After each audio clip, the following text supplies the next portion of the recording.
What's going on, everybody? Welcome back to the We Want Florida podcast. I'm Nathan Bray alongside Joe Damer and Austin Wiseman. Game 5, Stanley Cup Finals just wrapped up. We saw the Florida Panthers take a victory 5-2. Such a pivotal moment in the series. I'm in a little better mood tonight. After last game, I was a little down, a little sad, I guess. I'm happy tonight. I mean, this whole series has been a roller coaster, so I'm riding it. Not big on roller coasters, but I'll ride this one. I'm along for the ride. Coming back home for game 6, Stanley Cup will be in attendance. It wants to be raised after game 6. So we talked about how this was going to be a big bounce back game, pivotal moment in the series. Just give me your thoughts on the momentum that this game gives us for the rest of the series. Yeah, I mean, like I would say momentum this, momentum that, but after these back and forth games and everything, I don't even care. Like I just want to go home and play in front of these fans that are so deserving, that are, breaking the sound barrier last game. Like, dude, let's go, man. I'm All I'm just six hyped to of us. play at home. I'm just hyped to play at home. Yeah, I mean, it feels like momentum's not going anywhere in this series. Like Paul Maurice said, he's not a believer in momentum, and I usually am, but he's a smarter man than me, so I'm gonna have to agree with him on this one. He There's just no team can like really find their momentum in this series. You thought Edmonton would bounce or come in after a comeback win in game 4 to their home fans in a huge game, and the Panthers just took over another dominant first period from them, and just a really great 60 minutes, all aspects of the game. The penalty kill was really good tonight, and I want to start off this podcast by giving some flowers to the city and the organization of the Boston Bruins, the city, but the organization of the Boston Bruins, man. After the Florida Panthers ripped their heart out in 2023 and 2024 at the trade deadline this year, they traded their captain to us. And man, I got to thank them for making that decision. Don Sweeney, the GM, what a great call on his part to give the Panthers Brad Marchand. Oh, And that's his name. I forgot. they have to you just have to give Boston their credit for that one, because giving us Marchand at the trade deadline, the best acquisition any team has ever made in trade deadline history. Brad Marchand, what a game tonight for him. Wow, the greatest of all time. Uh, hey, I don't have anything on the top of my mind to maybe argue that. So I'm right there with it. we'll ride with Maybe it. Vladimir Tarasenko last year, All right, all right, all right. Relax, Kyle relax, relax, relax, Posto. relax. All right. We We love you, saw a Vladdy. game. Yeah, Detroit. Give us. We want him back. We saw another physical game. The refs let this game go a little more than the previous games. We didn't see the amount of penalties. Like you mentioned, good penalty kill tonight. No power play goals for Edmonton. So, just in this type of game, do you think that this was the refs just stepping back and saying, let's just watch these two teams battle and not be petty? Or was this just a game that didn't have the blatant calls that the previous game had? From the aspect of the first four games, I would say that there were missed calls tonight. However, I like 5-on-5 hockey. So, you know, I think it was great. Yeah, like I said, there were probably missed calls if we were gonna ref like the same as the first four games, but no, I think definitely there was word that it was like, all right, hold on, we need to take a step back. It's not fun watching, special teams play all the time. It's like, okay, you want 5-on-5 hockey like it's supposed to be played. So yeah, I think there was definitely a step back tonight, and I think it was needed. Yeah, I think the two teams played their most disciplined game of the series. I don't think there was really much out there for the refs to call. Obviously, you're gonna miss a call here and there, But I really love how they let the teams play today compared to the other four. Like Joe said, want to keep this series at 5-on-5, and didn't see any extracurricular stuff also after the whistle. With usually you see that from the Panthers, from the Oilers. Remember in Game 3 after every whistle there was a scrum. Not today until the buzzer sounded. AJ Greer and the fourth line got into some stuff, but just a disciplined game and a great one from the Florida Panthers. So we didn't see the high volumes of shots that we saw in previous games either. We had talked about that. There was 40 shots, 46 shots, 35 shots in the previous game. It just was kind of uncharacteristic from the Florida Panthers defense. So based on that lower volume of shots, obviously we saw the Panthers win. But in the general aspect, if it stays at a low shot series the way, who does that benefit? It benefits us, the Florida Panthers, for sure. That's the type of game we want to play. We don't want to see 40 plus shots a game from Edmonton. If we keep the game, because we feel like if we get 15 to 20, 25 shots a game, we're going to have quantity over quality opportunities. Or, yeah. But, you know what it is. But the Panthers, just you saw it in the Lightning series, you saw in the Maple Leaf series, there was these low shot totals, but it was still 4, 5, 6 goals a game because we're having, just great opportunities from, and we keep the other team's shot total low, keep their goal number low. That's what it's going to do. You saw when Edmonton got 40 plus shots a game, they put 4 or 5 goals up. If a night Bob doesn't have it, like I don't honestly think, I thought if he saw 40 shots tonight, it would have been a tough one, but if we kept it low and the defense played a great game. Yeah, I think like Austin said, it benefits us for sure. I think it's funny though, because if you were a bystander and you're looking at Edmonton and their goalie situation, you would think, oh yeah, high, more shots for the Panthers would be awesome because they don't exactly know what they're doing with their goalie situation, um, but no, yeah, it definitely benefits us to have a low shot, a low shot on goal game for both sides. I think the defense really stepped up. I think that's really, what happened.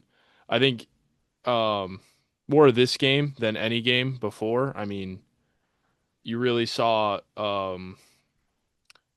Bouchard kind of like, more of blocking of his shots. I mean, before he had what? It was like 7, 8 consistently shots on goal a game.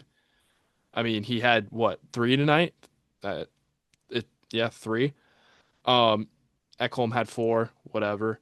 But yeah, I mean, it's good. It's a big deal. It's way to adapt. Yeah, so I think that these low shot games, like you said, the Florida Panthers are very good at creating opportunity, even when opportunity is not there. So I'm going to go and say that it benefits us as well. I mean, when you have Connor McDavid, he's also very good at opening up the ice and creating opportunities. But I'll say that the low shot benefits us as well. But let's go to the defense. So we saw no points from any defenseman tonight, but a very good defensive game. So we've talked about this before that, all our defensemen scoring goals and getting in on the action. It looked like we had 7 lines instead of 4 on the forward end of things, but very good defensive game tonight. Does this style of play from the defense really lock Edmonton down, or does the forwards of Alexander Barkov, Sam Reinhart playing a defensive style of game benefit us more? Yeah, so when you brought that up, when we talk about the defense, and we're usually thinking about the 6 actual defensemen, but I thought the forwards, like on the penalty kill, Barkov, Reinhart, Lusterinen, and Nosek, and even Lundell and Marchand, when they had penalty kill moment or time, were very good in this game. The second period had a few penalty, or had I think 2 penalties or 3 maybe, and just had a great job. Did a great job killing those Forsling with some huge blocks. And then Lucerine and Nosek penalty killing tonight were like elite. Nosek, I thought, played a great game all around, but especially on the penalty kill, he was a stud out there. So when you mention the defense, I want to include those guys in that conversation because they played a great defensive game. And I thought that was really a big reason why we won.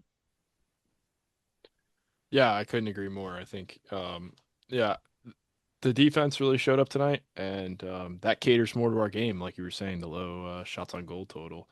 Um, Forsling, I mean, guy just lays out on like a lounge chair on the ice and blocks shots like it's nothing. It's fantastic, dude. I mean, I love that guy, dude. Just absolute. Oh man, what a spark for the team when McDavid's coming up with the puck, or it doesn't even matter.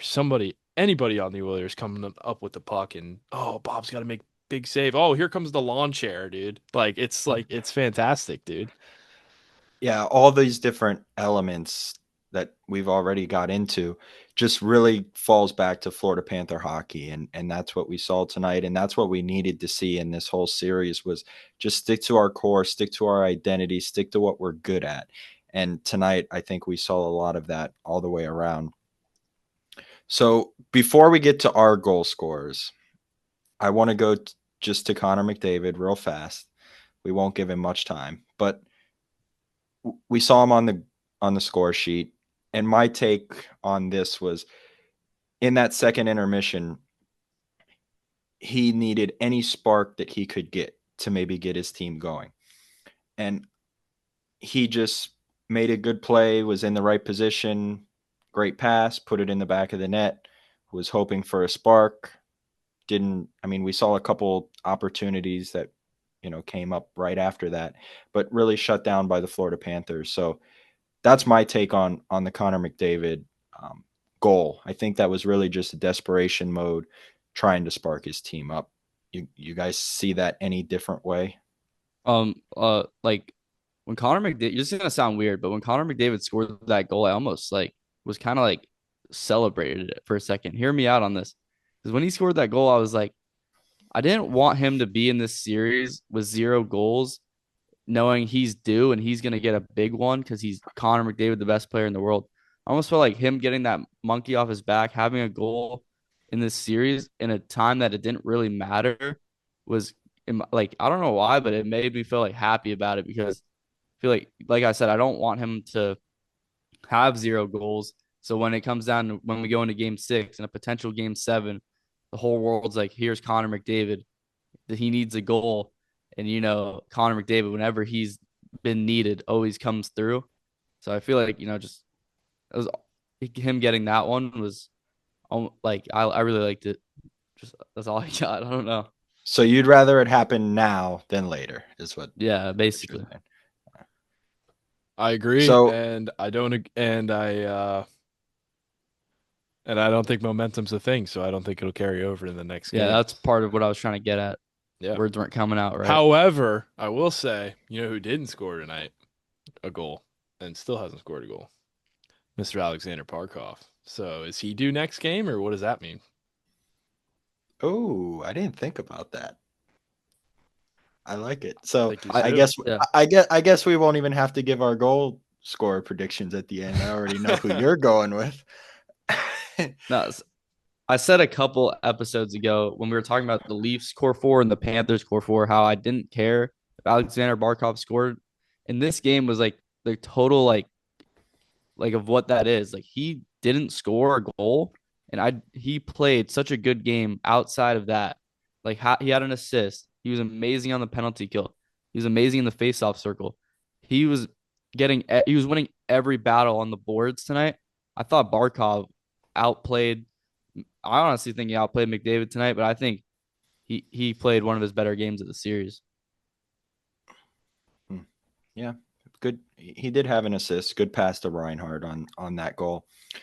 So none of us on the goal scorer call tonight.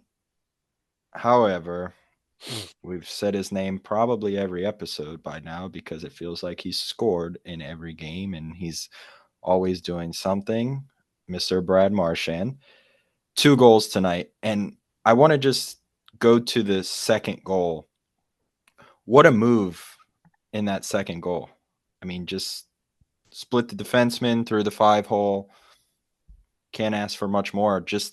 And I even said it to you guys. I texted it during the game that his instincts are just so good. The way that he sees the game is incredible to me. And I just think, you said it best. Thank you, Boston Bruins.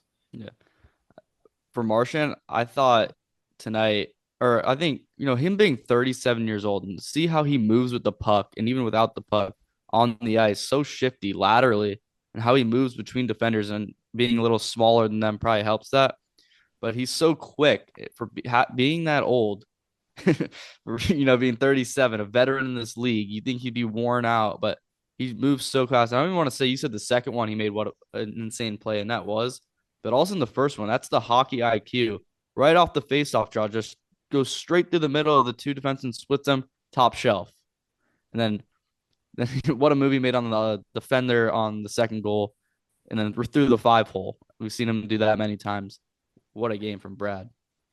Yeah, I mean, he's a seasoned vet. He knows what he's doing. He's got the IQ. I mean, obviously, we saw it tonight on full display. However, I think, and this is my take on things, I think I saw a couple of times where he literally cheated on the other side of, he went to the other side of the faceoff.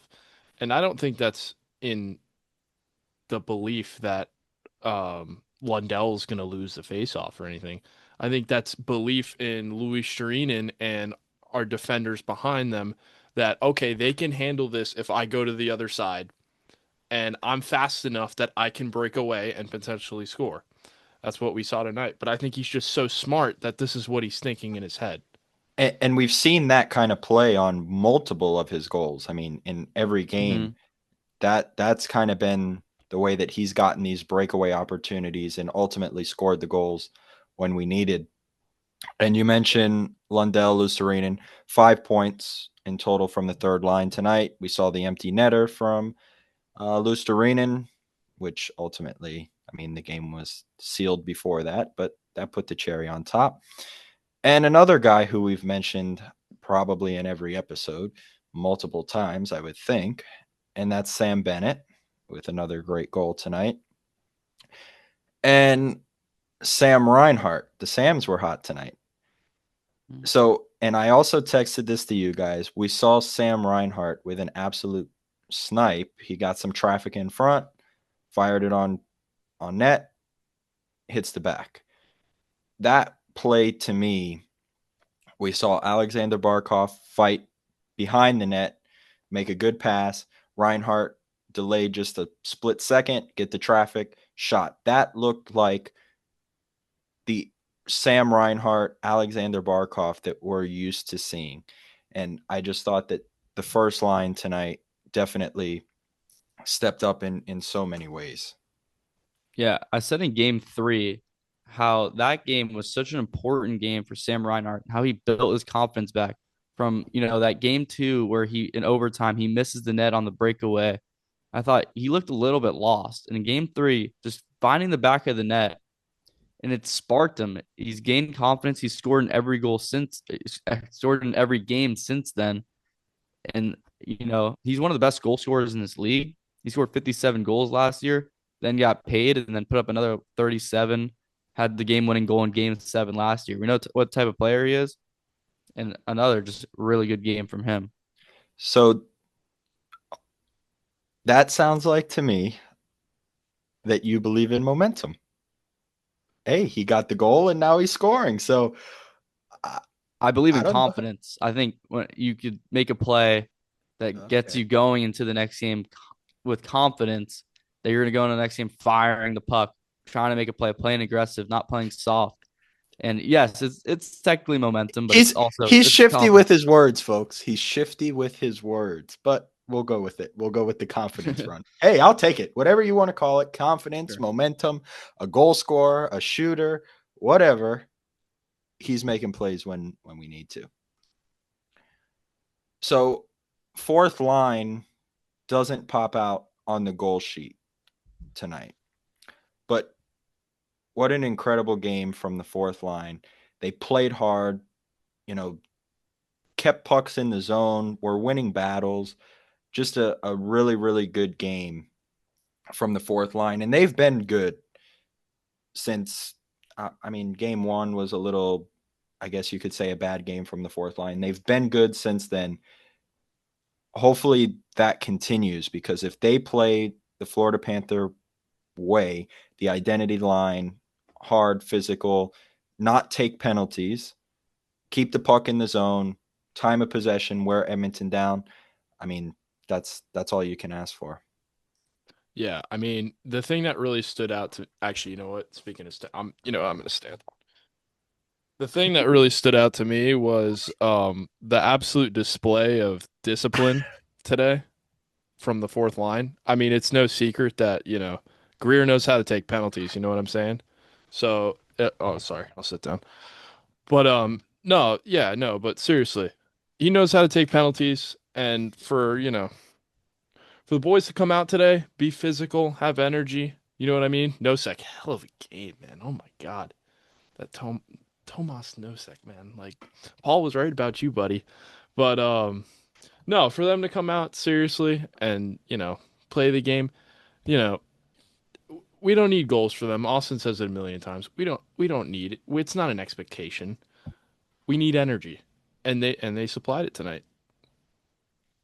When we get the three guys, Greer, Nosek, Gadjevich, that's when the fourth line this postseason has I'm played. thrown off.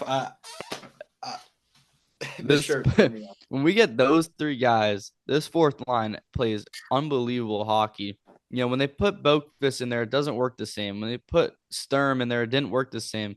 You look at game 3 against the Leafs, when Paul Maurice made that adjustment, it's changed his whole playoff run. I've said that a million times as I'm repeating myself. But those three guys tonight, and especially Nosek, who the Panthers try to replace him at the trade deadline with Nico Sturm. And, he's come back in here. He made that mistake in game 1, but this guy just bounces back. And it's testament to the Panther culture of how they keep guys that have a bad moment. They turn it around the next game. And now in this series, Thomas Nosek on the penalty kill tonight was unbelievable. And they had a shift that was like the longest shift I've ever seen. They just kept going around and around and around until they tired out. But that really tired up the Edmonton defenders. And, Paul Maurice says you want the series to go 7 so they have nothing left. And they beat them up tonight. The depth absolutely beat up the Oilers tonight. So let's go to goaltending. And before we talk about what's probably going to be on everybody's mind and what was on a lot of people's mind the first couple games in Edmonton's net, let's go to our net. We've talked about him, Sergei Bobrovsky. Another big night, like you said, maybe not his best game. I mean, made some pretty good saves, but his composure under all circumstances is just what makes him stand out. And maybe gives up a few goals a game, but always keeps us in it. Like, he makes the saves that just gives us a chance, and that's all that we could ask for from a goaltender. So I'm impressed. I mean, I know I said it in episode 1 and I corrected myself that, maybe Bob would get tired and all this and that. You guys were all over me for that. I said I was wrong. I still believe I was wrong. And yeah, Sergei Bobrovsky's the guy that I think he's the guy that we need to win this cup this year. Yeah, I mean, I wouldn't even say it was even close to a bad game. I mean, bro, like the McDavid play, whatever. Yeah, bro. nothing you can do. He's the best player. Like, he's best player in hockey, bro, and he made a move. Like, it is what it is, dude. You can't do nothing about that. But the saves he made tonight, yeah, not unreal. A bad. I'm not saying it was a bad game from Bobrovsky in any means, but just maybe didn't see Edmonton didn't have as many chances. Testament to the defense on that. Right. So, I mean, it's tough to say would they have scored more. We don't know, and I'm glad we won't know. But yeah, that's where I was going with that. Yeah, just an overall good night from Bob. I mean, it's it's casual, usual Bob stuff, though. I mean, it's, we know he's here. We know he's a dog. Teammates love him around him. I mean, it's just Bob. He's one of the greatest of all time. It's what we expected, and it's what we're getting. Big game Bob. I don't think there's a goaltender in this league you rather have in a big game at this point. I mean, you see the Vezina Trophy winner and the Hart Trophy winner, Connor Hellebuck. And when he's in the playoffs, he's a different goalie. But Bob, he's a different goalie in the playoffs compared to his regular seasons. He locks it in. And, it wasn't the game of Bobrovsky tonight. We were so good in front of him. And then the two goals, McDavid makes a special play. And then the second goal, it's 6-on-5. He did not see that puck because we were I think Forsling was in front of him. And nothing. So there wasn't high danger opportunities from Edmonton tonight that we're like, oh, what a save there. But whenever you need him, he's back there doing his thing. And, there's no one I'd rather have than Sergei Bobrovsky. All right, let's go to the other side. We saw Calvin Pickard get the call in for Stuart Skinner. We called that. That was a three-way agreement, and we were right on that. So the undefeated reign of Calvin Pickard this postseason is over. And I think right now, I mean, the debate of who was going to start was big in the last few games. Obviously, every game is big. We're in the Stanley Cup Final. It is the biggest right now than it has been in any previous game. We're in an elimination game. Stakes are so huge. Does Stuart Skinner come back in for game 6, or do we see Calvin Pickard? I went on here last podcast and I made a take that said we'll not see Stuart Skinner for the rest of the series. And I want to say that was a bad take. And I think I'm wrong about it because I do expect to see Stuart Skinner in game 6. Now, I don't think it really matters what goaltender's in the net because the Panthers scored 3+ goals in every game this series. We've seen 6. We saw 6 in game 3. We saw 5 tonight. Obviously, one was an empty net.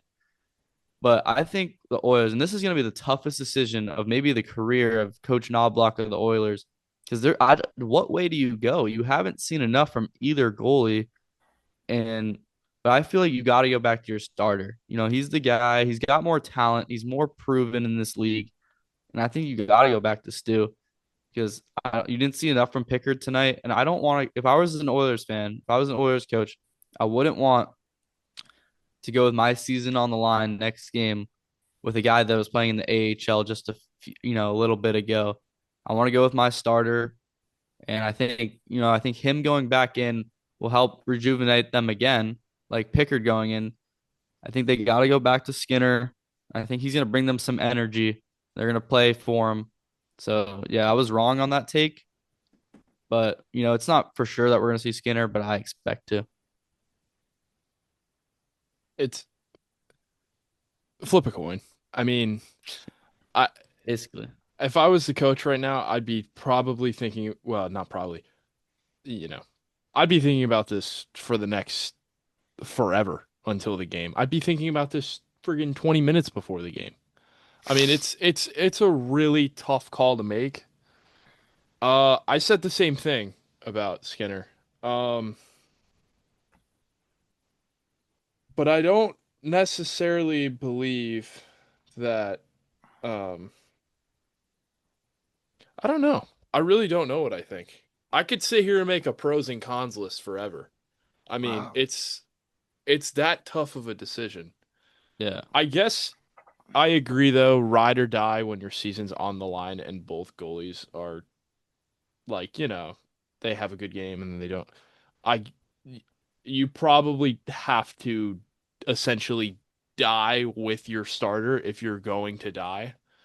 So yeah, I guess we see Skinner, but I would not be surprised if we see Pickard again. So I think we see Stuart Skinner back to start. However, I think we see a Dallas Stars type move here. Except it's not, because that was a stupid move. Well, we could see it again.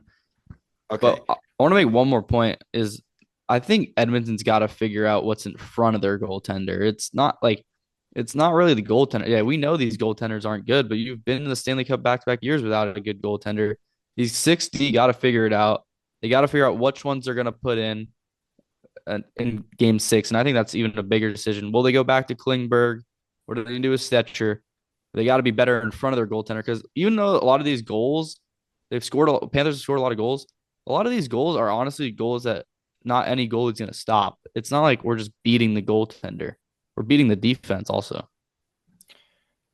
Yeah, so I think if they get to Stuart Skinner, if he is the starter, and I think this goes either way. I think if Calvin Picker gets the start, it's a quick pull if the Panthers get to them, and I think either way, I think it's going to be a quick pull if the Panthers put pucks in the back of the net in the first period like they did tonight. So this series could be over next game. So we all kind of said Sam Bennett was the leader for the Conn Smythe. So just quick, yes or no. Is there any change? Are you guys riding with Sam Bennett? Sam Bennett, give credit to Brad Marchand. He's probably the second guy, but Sam Bennett. I mean, once again, like I'm gonna look at Brad Marchand. Like I'm gonna be like, all right, well, like there's things to consider here. More hockey out there for sure. But then quickly I'm gonna go back to Bennett and I'm gonna be like, okay, well, this is, this guy's been unbelievable throughout the playoffs, and like we've said in the past, it's a trophy about the entire playoffs. It's not a Finals MVP, or else it might be a different situation. But short answer here is no. We're riding Sam Bennett. Yeah, riding Sam Bennett. Yep, absolutely. All right. Game 6 coming back home. Let's end it. That's what I want to see. I really don't want to see it go back to Edmonton for a game 7. So give me your game 6 predictions, score, goal scorer. Just give it all to me. All right. So, I'm always against this, but I don't know why. I have a really funny feeling. I think game 6 is going to go into overtime. Oh, no. No, I really do. I have a feeling. And as much as I hate the feeling, I'm going to go with my gut here, and I think it will go into overtime. I think we prevail, which, oh my God, I hope we do. But I think we do. And I'm going to go and predict the game-winning goal because what else would be better than that, right?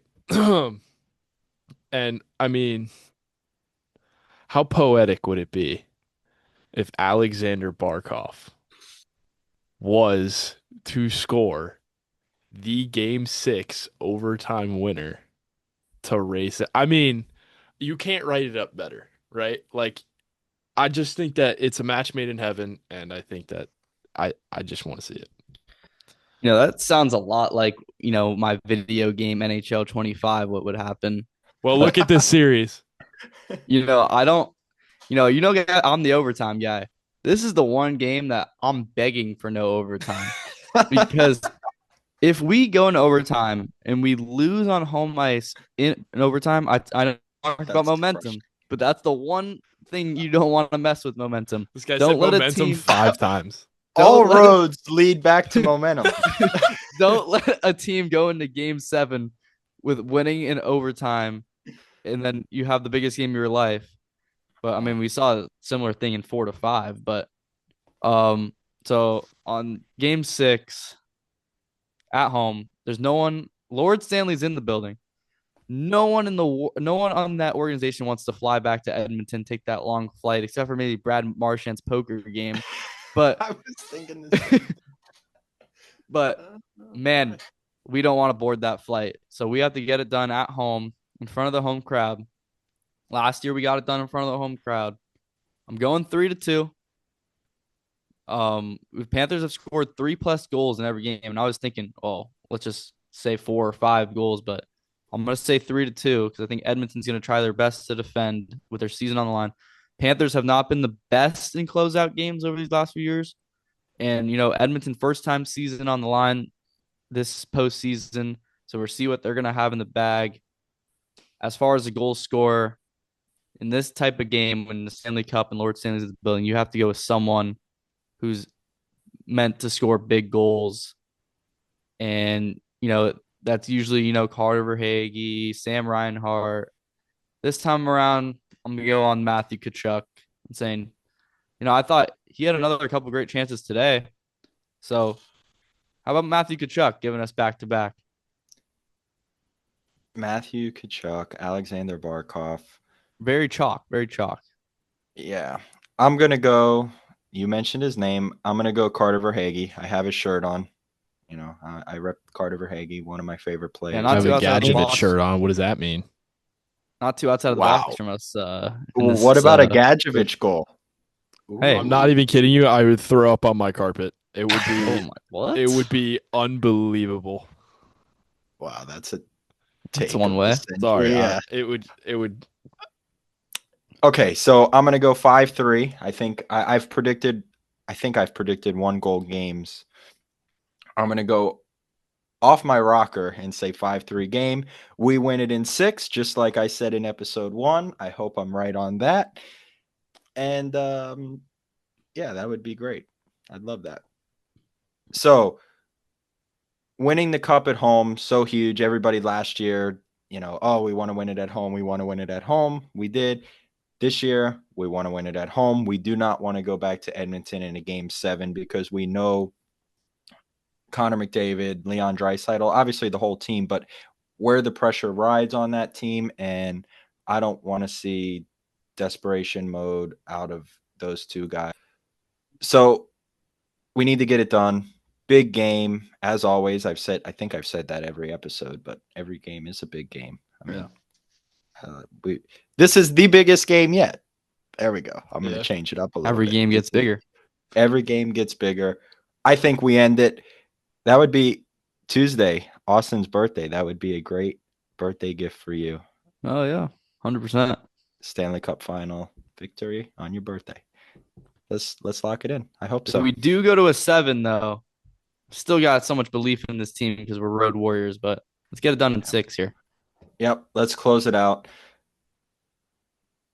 Carter Verhaeghe, Matthew Tkachuk, Alexander Barkov. One of our big guys going to do it. I have total confidence. Nothing too out of the box here. Just nothing big guys. too out of the box. Get the big Keeping it guys to win a simple. cup. Let's do it. I'm ready for it. Tuesday, game 6, Florida Panthers. It's going to be over, folks. We're saying it here. It's done. That's what I believe. Hopefully we For don't end Austin up on Wiseman. bad takes exposed. Yeah, that would be not a good look. But we're good. I'm confident. I'm feeling good. For Austin Wiseman, Joe Damer, I'm Nathan Bray. Let's go Cats. We want Florida, baby.